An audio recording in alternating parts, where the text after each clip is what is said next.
नमस्कार, आप सभी का स्वागत है हमारे इस क्लास डीएनएस में।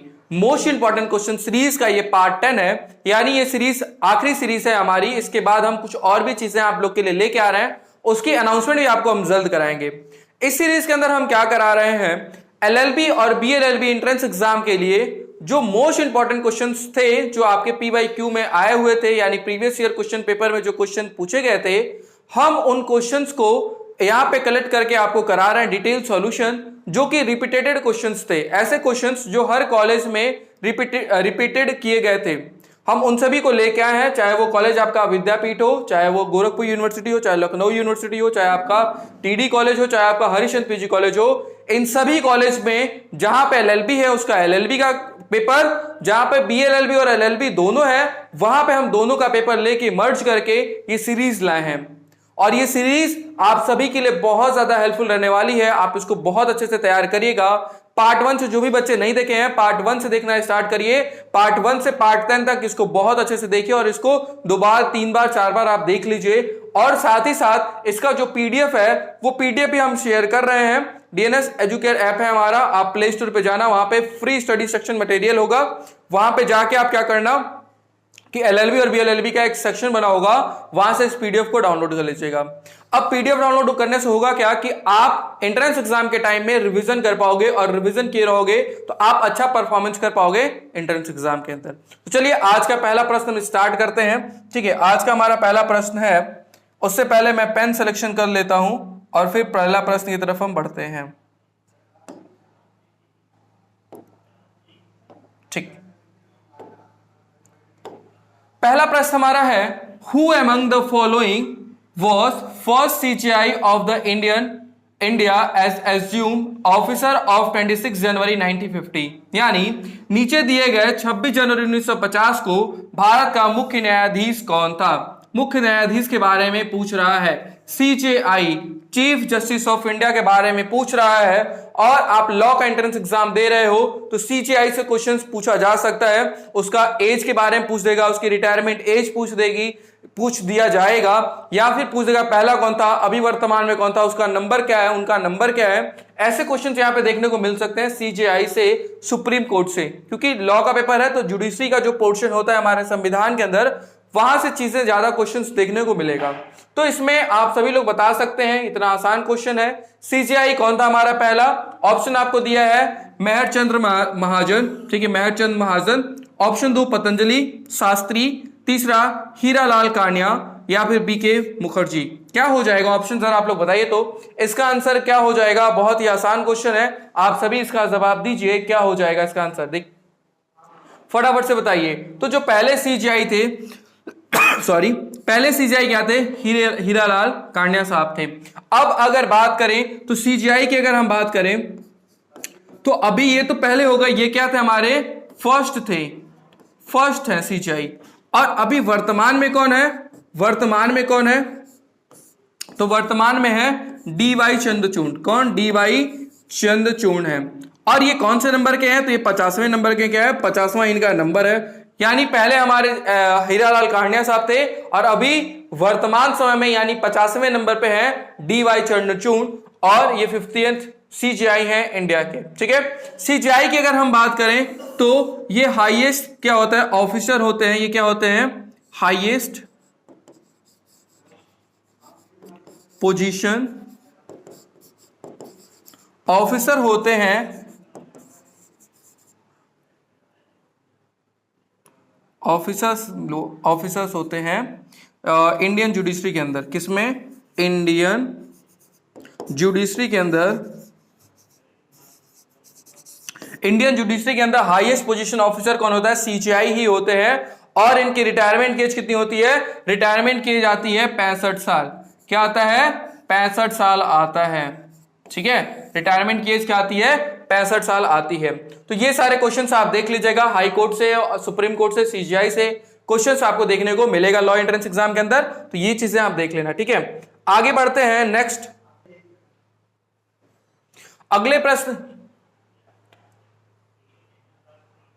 अगला प्रश्न हमारा है, विच कॉन्स्टिट्यूशनल आर्टिकल डिफाइन पंचायती राज। यानी भारतीय संविधान में पंचायती राज किस अनुच्छेद में परिभाषित है? बताइए आप लोग, तो किस अनुच्छेद में पंचायती राज के बारे में बोला गया, किसके बारे में बात किया गया है?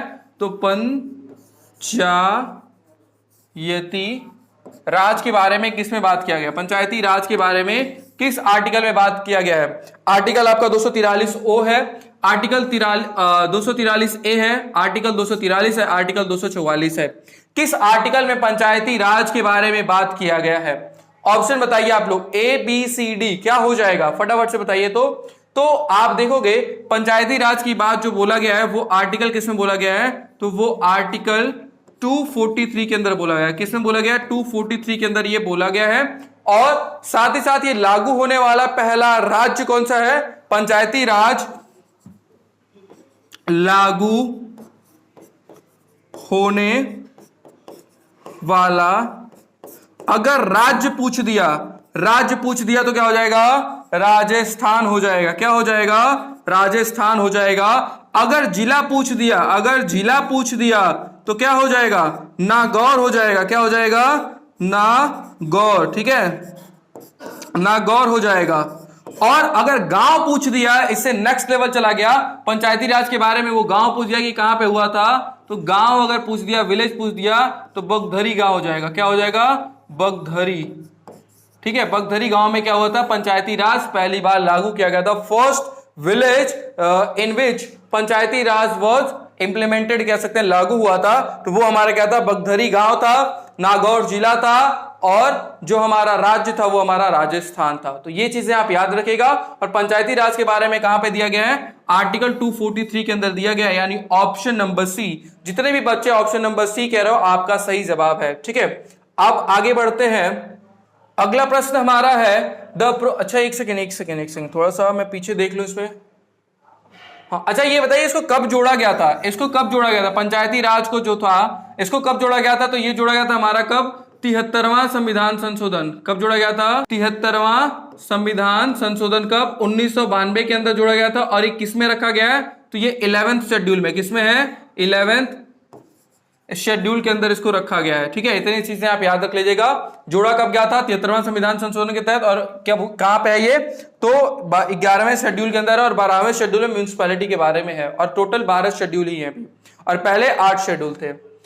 नेक्स्ट क्वेश्चन हमारा है the provision related to the constitution of election commission, यानी इलेक्शन कमीशन से वो कौन सा प्रोविजन रिलेटेड है, यानी निर्वाचन आयोग से के गठन का प्रावधान है, किसमें है वो बताया गया। ऑप्शन आपको दिया है आर्टिकल 323 बी करके दिया है, आर्टिकल 324 सब क्लॉज 2 के अंदर दिया गया, आर्टिकल 331 दिया है, आर्टिकल 334 दिया गया। कहां पे दिया गया जरा आप लोग बताइए, तो कहां दिया गया बताइए आप लोग, कहां दिया गया है? तो निर्वाचन आयोग के बारे में जो बताया गया है, निर्वाचन आयोग के गठन का प्रावधान जो दिया गया था वो आपका दिया गया है आर्टिकल 324 सब क्लॉज 2 के अंदर दिया गया है। कहां पे दिया गया है? आर्टिकल 324 सब क्लॉज 2 के अंदर क्या दिया गया? निर्वाचन आयोग के गठन के बारे में दिया गया है, ठीक है। चलिए आगे बढ़ते हैं अगले प्रश्न की तरफ।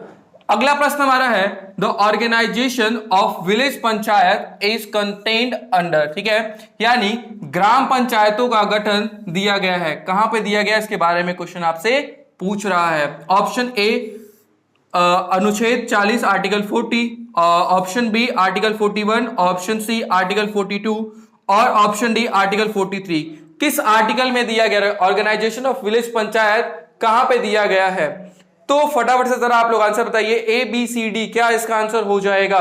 बताइए आप लोग, इसका आंसर क्या हो जाएगा? बताइए इसका आंसर क्या हो जाएगा? इसका आंसर जितने लोग भी आप लोग अगर ए कह रहे हो आर्टिकल 40 तो उनका सही जवाब है, और जो लोग का आंसर बी सी डी आ रहा है वो लोग थोड़ा सा रिवीजन करें। अगले प्रश्न की तरफ हम बढ़ते हैं। अगला प्रश्न हमारा है provision related to finance commission, किससे? फाइनेंस कमीशन या वित्त आयोग की बात करें, इज कंटेन अंडर, कहां पे कंटेन किया गया है, ठीक है। वित्त आयोग से संबंधित प्रावधान कहां पे दिए गए हैं, इसके बारे में क्वेश्चन पूछ रहा है। आर्टिकल 279, ठीक है, आर्टिकल, ये तो गलत हो गया, देखिए ये तो यहां पे दे दिया 4289 दे दिया है, आर्टिकल 280 दे दिया है, आर्टिकल 283 दे दिया गया है। किस में है वित्त आयोग का? तो वित्त आयोग से संबंधित प्रावधान किस अनुच्छेद में दिया गया है? तो वो दिया गया है किसमें, बताइए 1 2 3 किसमें दिया गया है। तो अगर नहीं आ रहा अक्कड़ बक्कड़ करके कर दीजिए, लेकिन फिलहाल आप इसको याद रख लीजिएगा। फाइनेंस कमीशन की अगर बात करें, फाइनेंस कमीशन रिलेटेड है आर्टिकल 280 से। किससे रिलेटेड है? आर्टिकल 280 से। इसको याद रखेगा, अक्कड़ बक्कड़ नहीं करना है, आपको अच्छे से लिख के नोट्स बना के पढ़ के जाना है, ठीक है। आगे बात करते हैं। अगला प्रश्न हमारा है स्टॉपल हैज डिफाइंड अंडर, यानी स्टॉपल को कहां पे डिफाइन किया गया है। सबसे पहले अगर स्टॉपल की बात करें, स्टॉपल की बात करें तो ये क्या है? एक कानूनी सिद्धांत है। ये क्या है? एक कानूनी सिद्धांत है, या फिर इसको प्रिंसिपल बोलिए। कानूनी सिद्धांत है जिसके अंदर क्या कहता है? रोक लगाने का काम करना। क्या करना? रोक लगाता है। अब किस पे रोक लगाता है?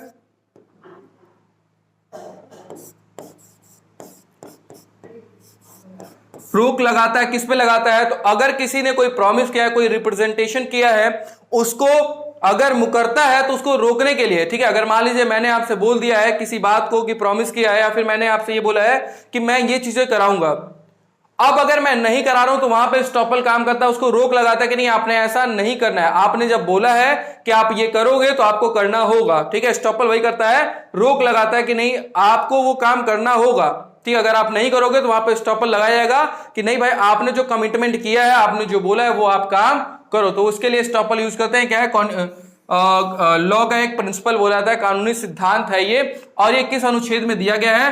विबंधन। ये क्या होता है? विबंधन होता है, ठीक है। विबंधन, ठीक है। विबंधन जो है वो किस धारा में परिभाषित किया गया है? तो वो देखिए ऑप्शन आपको दिया है, सेक्शन 115, सेक्शन 114, सेक्शन 117 और सेक्शन 130। क्या हो जाएगा आंसर बताइए आप लोग। तो सॉरी थोड़ा सा तबियत नहीं सही है हमारी अभी। तो किसमें दिया गया? विबंधन की बात किसमें दिया गया जरा बताइए आप लोग। स्टॉपल की बात करें, विबंधन की बात करें, वो दिया गया आपके आर्टिकल 115 के अंदर दिया गया है, ठीक है। उसको आप याद रखिएगा। अगले प्रश्न की तरफ हम बढ़ते हैं। नेक्स्ट क्वेश्चन हमारा है when section of IPC provided for imprisonment for non payment of fine when offence punishable with the fine only, यानी आईपीसी की कौन सी धारा जुर्माना न देने पर कारावास जबकि अपराध केवल जुर्माना के दंडनीय हो के बारे में प्रावधान करती है। यानी किसी व्यक्ति को जब मान लीजिए कि फाइन लगाया गया, पैसे का क्या हुआ? फाइन लगाया गया, और अगर वो फाइन नहीं दे पा रहा है तब के उस कंडीशन में क्या होता है कि उसको कारावास दिया जाएगा। जैसे 10,000 50,000 का क्या हुआ? उसमें फाइन लगा दिया। अब फाइन लगाया और फाइन अगर पे नहीं किया तो वहां पे क्या होगा? वहां पे जेल भेजा जाएगा उस कंडीशन में। और वो चीजें किस धारा में दिया गया, किस सेक्शन में दिया गया, वो आपसे क्वेश्चन पूछ रहा है। सेक्शन 63 धारा 63, सेक्शन 64 धारा 64, सेक्शन 67 धारा 67, मतलब इसको 77 क्या बोलते हैं, 65 66 67 में, ठीक है। किसमें दिया गया जरा बताइए आप लोग। तो किसमें ये दिया गया है? किसमें दिया गया? तो ये दिया गया आपका धारा 67 के अंदर दिया गया। कहां पे दिया गया? धारा 67 के अंदर ये दिया गया है, ठीक है। अगले प्रश्न की तरफ हम बढ़ते हैं। अगला प्रश्न हमारा है ए इंटेंशनली, ए क्या करता है? जानबूझ के पुल्स अ वुमेन वेल, ठीक है, यानी उसका घूंघट खींच देता है जानबूझ के। इन ऑर्डर टू अनॉय हर, उसको परेशान करने के लिए क्या हुआ? उसको परेशान करने के लिए उसका जो घूंघट होता है उसको खींच देता है। ए कमिटेड, ए कौन सा अपराध कमिट करता है या फिर क्या होता है उसके साथ, ठीक है। और साशय एक स्त्री को ध्रुवित करने के इरादे से उसके चेहरे पर पड़ा घूंघट हटा देता है और दोषी होगा। क्या उसने किया? ठीक है, सपोज कोई औरत है जिसने घूंघट लिया हुआ है, कोई व्यक्ति जाता है और उसको परेशान करने के लिए क्या करता है? उसका घूंघट को खींच देता है, ठीक है, उसके घूंघट को क्या करता है? खींच देता है। तो उस कंडीशन में क्या हुआ है ये आपसे क्वेश्चन पूछ रहा है। तो वहां पे बोला है रॉन्गफुल रिस्ट्रेन करना, ठीक है, सदोष अवरोध करना, ठीक है, दूसरा असॉल्ट करना, हमले का, तीसरा क्रिमिनल फोर्स आपराधिक बल प्रयोग करने का, और चौथा डिफर्मेशन मानहानि का। वो क्या करता है उस कंडीशन में, क्या करता है? तो हम एक एक करके इसमें थोड़ा सा डिस्कस करेंगे। देखिए रॉन्गफुल रिस्ट्रेन मतलब क्या होता है? रिस्ट्रेन मतलब होता है रोकना। रिस्ट्रेन मतलब क्या होता है? रोकना किसी को। तो रिस्ट्रेन, रॉन्गफुल रिस्ट्रेन मतलब गलत तरीके से किसी को रोकना, वो भी क्या है? क्राइम माना जाता है वहां पे। असॉल्ट मतलब होता है कि ये फिजिकल नहीं होता, ये क्या होता है? फिजिकल नहीं होता है, ठीक है, फिजिकल नहीं होता है, सामने वाले के मन में डर पैदा कर दे। जैसे आप देख रहे हो और मैंने क्या किया, अभी मार दिया ऐसे, हालांकि अभी फोन है तो आप सिक्योर हो भाई कि नहीं निकलेगा, पर अगर ऑफलाइन क्लास होती और मैंने ऐसे खींच के मारता तो क्या होता, वहां पे आपके मन में एक भय आ जाता कि कहीं पेन सर हमको ही ना मार दे, तो वहां पे असॉल्ट हो जाएगा, हमले का हो जाएगा। ठीक है, फिजिकल नहीं होता है, पर हाँ ऐसा डर उत्पन्न हो गया आपके, मैं पत्थर लेके जा रहा हूं या पागल कोई डंडा लेके आ रहा है आपकी तरफ, तो क्या होता है वहां पे डर उत्पन्न हो जाता है ना, तो वो हो जाता है हमारा असॉल्ट। और डिफॉर्मेशन यानी कोई ऐसी चीजें बोलना जिससे सामने वाले की रेपुटेशन डिमीन हो। ठीक है, किसी ऐसी चीजें बोलना जिससे उसकी जो कह सकते हैं समाज में इज्जत है वो इज्जत कम हो रही है और गलत बातें मैं बोल रहा हूं वहां पे, तो वो डिफॉर्मेशन के अंदर आएगा। हालांकि अगर सही बातें हैं तो वो डिफॉर्मेशन के अंदर नहीं आएगा, पर मैं अगर गलत चीज कुछ ऐसा बोल रहा हूं उस व्यक्ति के बारे में जिससे उसकी इज्जत रेपुटेशन पे खतरा आ रहा है, मतलब उस पर कम हो रहा है, तो वो डिफॉर्मेशन के अंदर आ जाएगा। और इस केस के अंदर जब उसने घूंघट उनका खींचा, वो क्रिमिनल फोर्स यूज कर रहा है, तो इसमें क्या हो जाएगा, ऑप्शन नंबर सी हो जाएगा। इसका क्या हो जाएगा, ऑप्शन नंबर सी हो जाएगा। ठीक है, बढ़ते हैं हम अगले प्रश्न की तरफ। अगला प्रश्न हमारा है, अगला प्रश्न है which of the following section of IPC provide solitary confinement of a convict. ठीक है, यानी आईपीसी की निम्न में से कौन सी धारा बंदी के एकांत परिरोध के लिए प्रावधान करती है, यानी बंदी को एकांत में रखना। ठीक है, कुछ ऐसे बहुत खतरनाक आतंकवादी या फिर जैसे कह सकते हैं कि जो एकदम समाज के खिलाफ व्यक्ति है, असामाजिक तत्व जो होते हैं, जो अगर वो जेल में भी रहे तो वहां का माहौल भी गंदा करते हैं, वो ऐसे व्यक्ति होते हैं जेल में जो क्या करेंगे, जेल में रह के जेल के लोगों का माहौल गंदा कर देंगे। वो बाहर तो छोड़ो, वो जेल के अंदर भी माहौल वो गंदा कर देंगे, और ऐसे लोग होते हैं। तो उनको लोग को कहां रखा जाता है, यानी उनको सबसे अलग रखा जाता है, और उसमें क्या होता है 24 घंटे में से यहाँ पे होता है 22-24 करके, यानी उनको 24 घंटे में से 22 घंटा ऐसा होता है जिनको उनको अकेले में ही रखा जाता है, ताकि वो क्या हो कि बाहर की जेल में जाके कम से कम माहौल गंदा ना करें, और उनका मतलब कुछ ऐसी जो चेन है वो टूट जाए वहां पे। ठीक है, उनको सबसे अलग रखा जाए। ऐसा प्रावधान कहां पे दिया गया, किस धारा में दिया गया है? ऑप्शन आपको दिया है सेक्शन 71, ऑप्शन बी दिया सेक्शन 72, ऑप्शन सी दिया सेक्शन 73, या फिर नन। क्या हो जाएगा, तो नन तो मैंने ऐसे ही हटा दिया। अब बताइए ये कहां पे दिया गया है, इसका आंसर बताइए आप लोग, बताइए आप लोग इसका आंसर क्या हो जाएगा। तो इस ऐसे में देखिए क्या होता है, जब बंदी को एकांत में रखना होता है तो वो हमारा दिया गया सेक्शन 73 के अंदर दिया गया है। ठीक है, कहां पे दिया गया है, सेक्शन 73 के अंदर दिया गया है। अब अगले प्रश्न की तरफ हम बढ़ते हैं।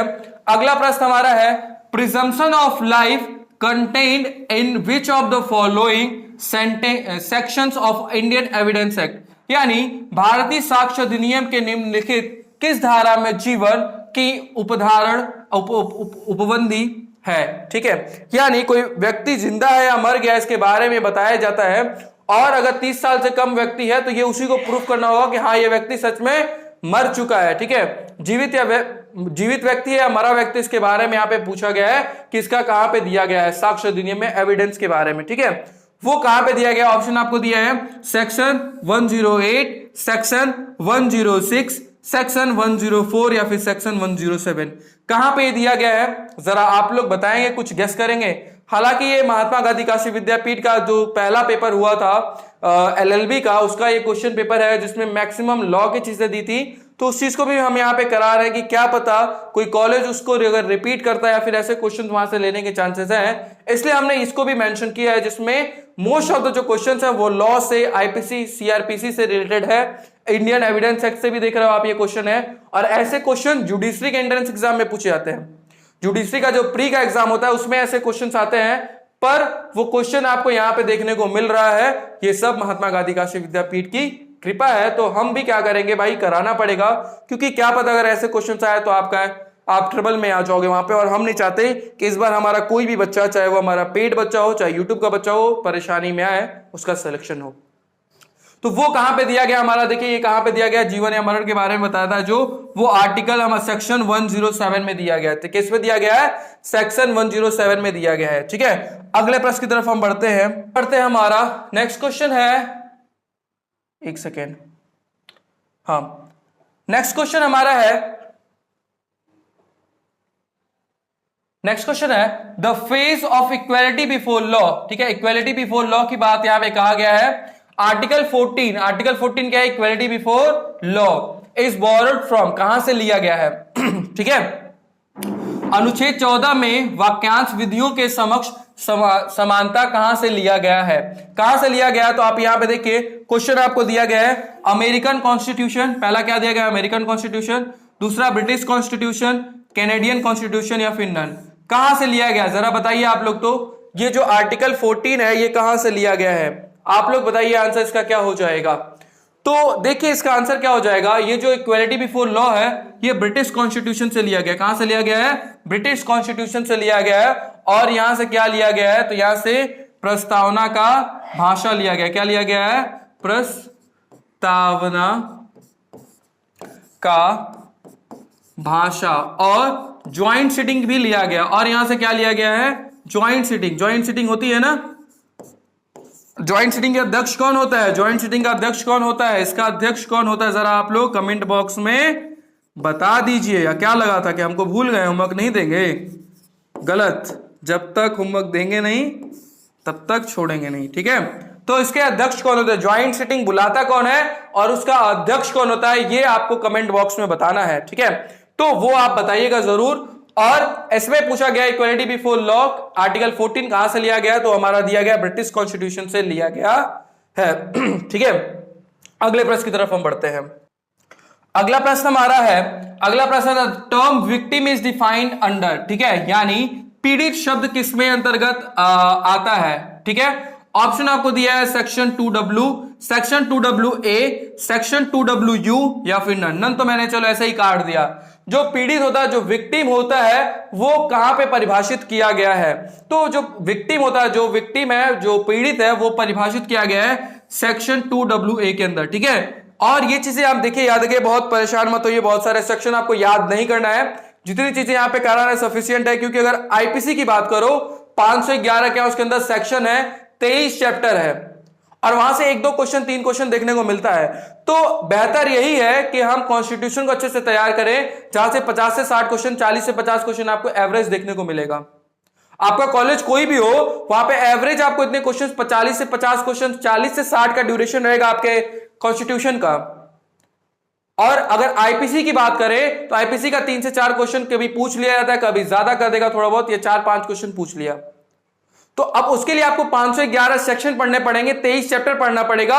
इतना सब कुछ नहीं करना, उसके जो इंपॉर्टेंट चीजें हैं वो ऑलरेडी हमने पेड क्लास के अंदर आप लोगों को करा रखी है। जो मिसलिनियस सेक्शन हमारा बना था, जो भी बच्चे होंगे वो उसको तैयार कर लेंगे और उसमें 3 से 4 लेक्चर आ जाएगा और उसमें पूरा कंप्लीट कर दिया जाएगा।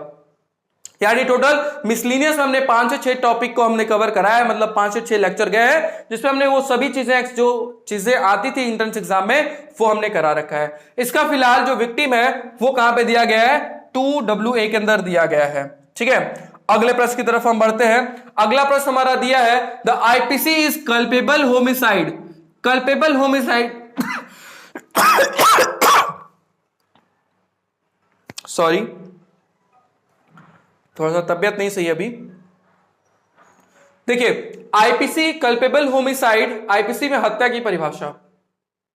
अच्छा, तो ये कल्पेबल होमिसाइड तो नहीं होगा। ठीक है, कल्पेबल होमिसाइड की बात करें तो ये हमारा दिया गया है सेक्शन, किसमें दिया गया है? सेक्शन 299 के अंदर दिया गया है, जिसमें गैर इरादतन हत्याओं की बात बोला गया। जैसे इसमें क्या होता है? जानबूझ के ऐसा मारना, जानबूझ के ऐसा मारना, जानबूझ के ऐसा बर्ताव करना, जानबूझ के ऐसी चीजें करना, ऐसा काम करें कि सामने वाला व्यक्ति क्या करे? मर जाए।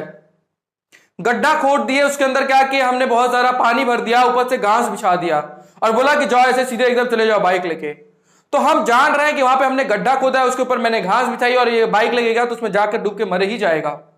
और फिर भी मैं कह रहा हूं कि उस रास्ते से जाओ आप। यानी क्या हो रहा है यहाँ पे? हम कल्पेबल होमिसाइड कर रहे हैं। कल्पेबल होमिसाइड सेक्शन क्या दिया गया यहाँ पे? 299 के अंदर दिया गया है।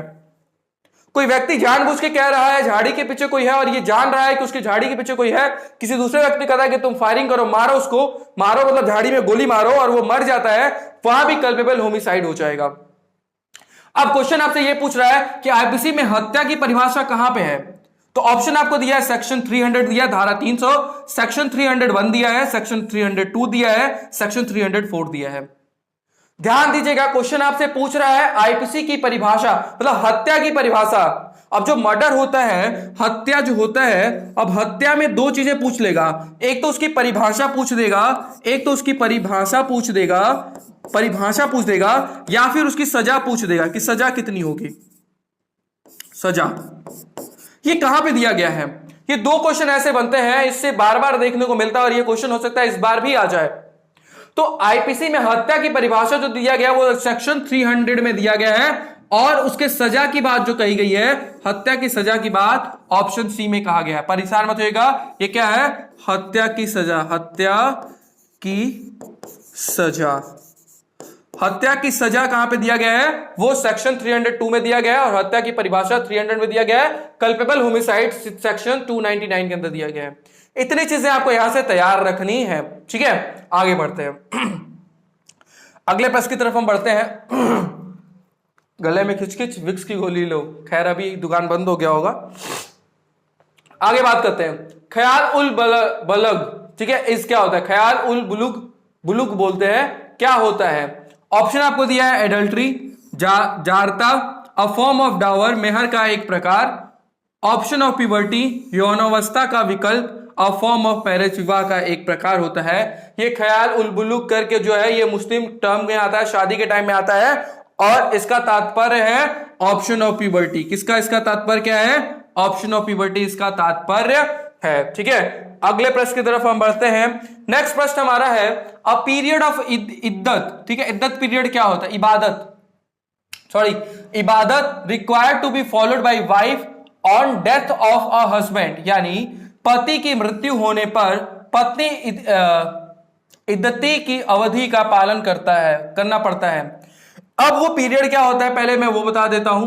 तो जैसे मान लीजिए कि कोई इसमें होता है कि भाई वारिस कौन होगा, ठीक है, इसका पिता कौन होगा, लेजिटिमेट जायज इसके पिता कौन होंगे, इसके लिए क्या होता है यहाँ पे इबादत या इबादत बोलते हैं, या फिर इसको इद्दती बोल रहे हैं यहाँ पे, ठीक है। हिंदी इंग्लिश में थोड़ा सा कॉन्फ्लिक्ट है, तो वो शब्द देख लिया, इबादत या इबादत ही है, ठीक है। उसका पूछा गया है, इसमें देखिए होता क्या है कि बच्चे का पिता कौन है इसके पे सवाल ना उठे, इसलिए क्या होता है यहाँ पे इबादत पीरियड रखा जाता है कि अगर मान लीजिए उस हस्बैंड का डेथ होता है और अगर वाइफ प्रेग्नेंट हो तो क्या होगा। तो 4 महीना 10 दिन का वो टाइम पीरियड रखा गया है, जिसमें यह माना जाता है कि वो औरत अगर प्रेग्नेंट होगी तो क्या हो जाएगा, जो उसका गार्जियन होगा, जो उसका पिता होगा, जो उसका गार्जियन होगा, वो उसका वही पिता होगा जो डेथ कर गया है, ठीक है। और उसका प्रॉपर्टी में उसका क्या हो जाएगा, वहां पे हक दिया जाएगा। और एक तरीके से कि मंथली साइकिल जो भी आता है वो 4 मतलब क्या होता है कि प्यूरिफाई करना, ठीक है। वुमेन्स क्या हो जाए, एक 4 साल का मंथली साइकिल के बाद प्यूरिफाई हो जाए, शुद्ध हो जाए, तब वो शादी कर सकती है। कुछ ऐसा मुस्लिम लॉ के अंदर मानना है, और उसी का यहाँ पे बताया गया। और वो पीरियड कितना होता है, ऑप्शन आपको दिया 4 महीना 10 दिन, 3 महीना, 1 महीना नॉन रिक्वायर्ड। तो यहाँ पे 4 महीना 10 दिन होता है, वो उतना पीरियड आपको क्या करना पड़ेगा, इतने टाइम के बाद ही आप शादी कर पाओगे। जैसे हिंदू लॉ में है ना कि आप 6 महीने बाद ही डाइवोर्स ले पाओगे, मतलब 6 महीने आपको टाइम एक्सपेंड करना पड़ेगा, उसके बाद आपको मिलेगा टाइम। वैसे दूसरी शादी करने के लिए पत्नी को क्या करना पड़ेगा, 4 महीना 10 दिन का टाइम वेट करना पड़ेगा, ठीक है। अगले प्रश्न की तरफ हम बढ़ते हैं। Preventive detention is subject matter of, जो हमारा निवारण निरोधक वस्तु विषय है वो कहां पे दिया गया है। ऑप्शन आपको दिया है यूनियन लिस्ट, संघ सूची के अंदर, स्टेट लिस्ट, राज्य सूची के अंदर, नन ऑफ दिस में से कोई नहीं, या फिर कंकरेंट लिस्ट। किसमें दिया गया, समवर्ती सूची। तो प्रिवेंटिव डिटेंशन क्या होता है, ना अपील ना दलील, सीधे क्या करना, उनको गिरफ्तार कर लेना। और इसका बहुत ज्यादा मिसयूज भी होने लगा था। तो ये कहां पे दिया गया, ये किसके अंदर आता है, ये आता है हमारे यूनियन लिस्ट के अंदर आता है, केंद्र सरकार के अंदर ये आता है, ठीक है। चलिए अगले प्रश्न की तरफ हम बढ़ते हैं। आगे है हमारा the veto power of the president covers, ठीक है, यानी राष्ट्रपति की वीटो की शक्तियां सम्मिलित है। किसमें सम्मिलित है इसके बारे में आपसे पूछ रहा है, ठीक है। ऑप्शन दिया है मनी बिल, धन विधेयक, ऑर्डिनरी बिल, सामान्य विधेयक, कॉन्स्टिट्यूशनल अमेंडमेंट, संवैधानिक विधेयक, या फिर नन ऑफ दिस, इसमें से कोई नहीं। क्या हो जाएगा इसका आंसर बताइए। वीटो पावर प्रेसिडेंट का किसके अंदर कवर होता है, आंसर बताइए आप लोग, क्या हो जाएगा इसके अंदर। तो देखिए जो veto power of the president cover है ये किसमें आता है, हमारा ऑर्डिनरी बिल के अंदर आ जाता है। ठीक है, चलिए अगले प्रश्न की तरफ हम बढ़ते हैं। नेक्स्ट प्रश्न हमारा है part 3 of the Indian constitution related to, यानी भारतीय संविधान का भाग 3 संबंधित है किससे? फंडामेंटल राइट मूल अधिकार, सिटीजनशिप नागरिकता, फंडामेंटल ड्यूटी मौलिक कर्तव्य, या फिर द एग्जीक्यूटिव कार्यपालिका। सरकार की 3 बॉडी होती हैं, कार्यपालिका, न्यायपालिका और विधायी पालिका करके, एग्जीक्यूटिव, लेजिस्लेटिव और जुडिशरी। ये 3 बॉडी होती हैं गवर्नमेंट की। और फिलहाल अभी पूछा है पार्ट किसमें, पार्ट 3 किससे रिलेटेड है?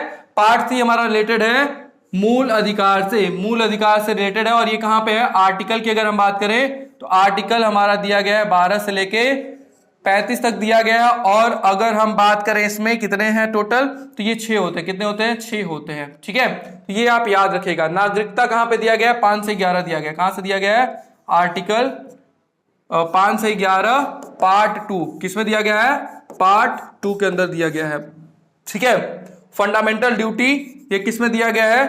पार्ट 4A के अंदर दिया गया है। और आर्टिकल की अगर बात करें 51A के अंदर ये आर्टिकल दिया गया है। ठीक है, तो ये इतनी चीजें आप यहां से याद रखिएगा। ठीक है, चलिए आगे बढ़ते हैं और ये आज का आखिरी प्रश्न है। The Indian penal code section 319 related to, यानी भारतीय दंड संहिता धारा संबंधित है हर्ट, अपहित, ठीक है, ग्रीवियस हर्ट, घोर उपहति, मर्डर, या फिर डाउरी डेथ, दहेज मृत्यु, किससे रिलेटेड है? तो इंडियन पीनल कोड में जो सेक्शन 319 है वो रिलेटेड है हमारा हर्ट से, अपहित से है। ठीक है, उपहित या फिर उपहित से है। ठीक है, तो ये रहा हमारा आज तक का 10 पार्ट का जो सीरीज था और ये यहीं तक सीरीज रहेगी। इसके आगे हम कंटिन्यू नहीं करेंगे। अभी इसके बाद हम क्या सोच रहे हैं, तो आप सभी के लिए गुड न्यूज है वो अभी चलो मैं थोड़ा सा अनाउंसमेंट कर देता हूं। फिर हालांकि भी अनाउंसमेंट की वीडियोस में अभी डालूंगा। तो अनाउंसमेंट ये है आप सभी के लिए बहुत बड़ी कि जो भी बच्चे हमारे पेड बच्चे हैं या फिर यूट्यूब वाले बच्चे हैं, वो दिन में बताऊंगा रिचार्ज के पैसे इकट्ठे करने स्टार्ट कर दो। 1 दिन का रिचार्ज आप लोग अच्छे से कराइएगा, क्योंकि उसके अंदर हम क्या कराने वाले हैं। जो भी बच्चे लखनऊ यूनिवर्सिटी, गोरखपुर यूनिवर्सिटी, महात्मा गांधी काशी विद्यापीठ, हरिसन पीजी कॉलेज, टीडी कॉलेज, इन 5 कॉलेज में अगर एलएलबी और बीएलएलबी की तैयारी करते हैं, आप सभी के लिए हम मैराथन क्लास लेके आ रहे हैं, जिसके अंदर हम सभी टॉपिक को थोड़ा एक्सप्लेन करेंगे, उसके क्वेश्चंस को डिस्कस करेंगे, यानी 1 शॉट के अंदर पूरी कंप्लीट प्रिपरेशन कराएंगे। अब वो क्लास 4 से 5 घंटा, 6 घंटा, अब देखते हैं कितने देर में वो कंप्लीट होगी, पर वो 1 शॉट के अंदर हम कंप्लीट सिलेबस कवर करने की कोशिश करेंगे। ठीक है, तो उसके लिए आप लोग तैयार रहिएगा। उसकी अनाउंसमेंट भी हम जल्दी करेंगे और उसकी अनाउंसमेंट तभी जल्दी होगी जितना जल्दी आप लोग क्या करेंगे, वीडियोस को लाइक कर दिया करेंगे, वीडियोस पे कमेंट कर दिया करेंगे। हम उतनी ही जल्दी वो सीरीज लेके आएंगे जिसमें 1 शॉट के अंदर हम पूरा कंप्लीट प्रिपरेशन कराने वाले हैं। और अगर ये 10 पार्ट आप सभी को अच्छा लगा तो वीडियोस को लाइक करिएगा और कमेंट के माध्यम से बताइएगा कि जो पार्ट 1 से पार्ट 10 तक की सीरीज थी ये कैसी रही आप लोग को और कैसा रहा आपका एक्सपीरियंस ये पार्ट 10 तक का। तो ये पार्ट 10 तक का सफर हमारा यहीं पे खत्म होता है, पर हाँ हम आपसे जरूर मिलेंगे। अभी एंट्रेंस एग्जाम तक आपसे हम मिलते रहेंगे और वो हम मिलेंगे मैराथन क्लास के अंदर और उसकी पूरी इंफॉर्मेशन हम अगली वीडियोस में आपको सेपरेट छाएगी। ठीक है, आगे बात करते हैं इसमें। तो जो भी बच्चे तैयारी करना चाहते हैं वो हमारे इस कोर्स के साथ जुड़ सकते हैं। हमारा कोर्स स्टार्ट हो गया है, मतलब चल रहा है ऑलरेडी, जिसमें बीएलएलबी और एलएलबी की प्रिपरेशन कराई जा रही है, जिसके अंदर कंप्लीट लेक्चर्स मिलेगा, नोट्स एंड पीडीएफ उसमें प्रोवाइड किया जा रहा है, प्रैक्टिस सेट मिलेगा जिससे आप अच्छे से प्रैक्टिस कर पाओ, ऑनलाइन टेस्ट, 5 फुल लेंथ का टेस्ट होगा। ठीक है, और previous year question paper detail में वहां पे सॉल्यूशन मिलेगा। तो उस बैच में आप ज्वाइन हो सकते हो। और टेस्ट सीरीज भी ज्वाइन हुआ है जस्ट 249, एक टेस्ट सीरीज ज्वाइन हुआ है जिसके अंदर हम क्या कराएंगे, आपको ये सारी चीजें मिलेंगी, सिर्फ ये छोड़ के ये सब कुछ नोट्स एंड पीडीएफ मिल जाएगा, प्रैक्टिस सेट मिलेगा, ऑनलाइन क्लास टेस्ट होगा, प्रीवियस ईयर क्वेश्चन पेपर मिल जाएगा जस्ट 249 के अंदर। तो ये आप ले सकते हो क्योंकि इससे आपको थोड़ा सा हेल्प मिल जाएगा आपके एंट्रेंस एग्जाम के अंदर। ठीक है, और इसका पीडीएफ अगर चाहिए तो डीएनएस एजुकेयर हमारा ऐप डाउनलोड कर लीजिएगा। कोई भी हेल्प चाहिए 6387986764 पे कॉल करके सुबह 10 बजे से लेके शाम के 5 बजे तक आप इस पे कॉल करके इंफॉर्मेशन ले सकते हो। तो ये रहा हमारा आज तक का सारा सीरीज, यहीं पे समाप्त होता है। और मैराथन के लिए आप लोग तैयार रहिएगा, इसके अनाउंसमेंट हम जरूर करेंगे। और अगर वीडियोज अच्छा लगा हो, सीरीज अच्छी लगी हो तो लाइक कमेंट शेयर जरूर करें, हमें ऊर्जा देगी ताकि हम मैक्सिमम चीजें 1 शॉट के अंदर आपको पूरी कंप्लीट तैयारी कराएं एलएलबी और बीएलएलबी के लिए। तो आज के लिए इतना ही, मिलते हैं नए वीडियो के अंदर। Thank you so much.